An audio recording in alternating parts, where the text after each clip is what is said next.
नमस्कार दोस्तों, स्वागत है आपका अपने चल माँ कामाख्या मधुर संगीत में।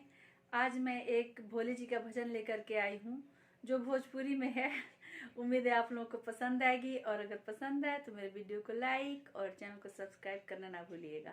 तो चलिए सुनते हैं भोले जी का एक भजन। मोर मनवा भैले बैरगियाए भोला जी, कतना दुख लिखल बा लीलरवाए भोला जी। मोर मनवा भैले बैरगियाए भोला जी, मोर मनवा भैले बैरगियाए भोला जी, कतना दुख लिखल बा लीलरवाए भोला जी। मोर मनवा भैले बैरगियाए भोला जी, दुखवा में लेके बाबा घरवा गईनी, दुखवा मोले के बाबा घरवा गईनी। बाबा सोवेले मुहवा फेरिए भोला जी, बाबा सोवेले मुहवा फेरिए भोला जी। मोर मनवा भैले बैरगियाए भोला जी, कितना दुख लिखल बा लीलरवाए भोला जी। मोर मनवा भैले बैरगियाए भोला जी, दुखवा में लेके भैया घरवा गईनी, दुखवा मोले के भैया घरवा गईनी।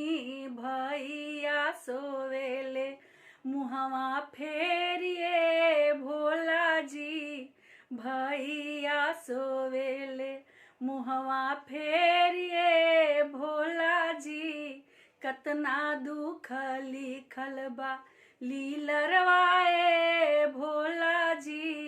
मोर मनवा भैले बैरगियाए भोला जी, मोर मनवा भैले बैरगियाए भोला जी।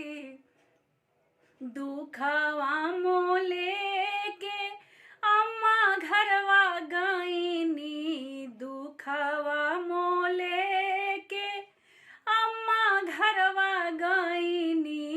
आमा धरेली अकवरियाए भोला जी, आमा धरेली अकवरियाए भोला जी। मोर मनवा भैले बैरगियाए भोला जी, कितना दुख लिखल बा लीलरवाए भोला जी।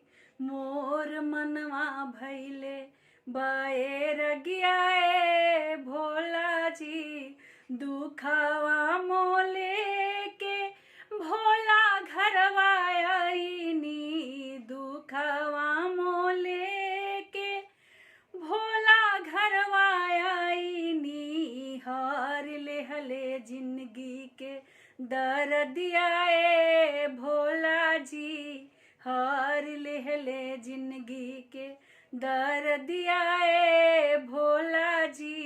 मोर मनवा भैले बैरगियाए भोला जी, कितना दुख लिखल बा लीलरवाए भोला जी।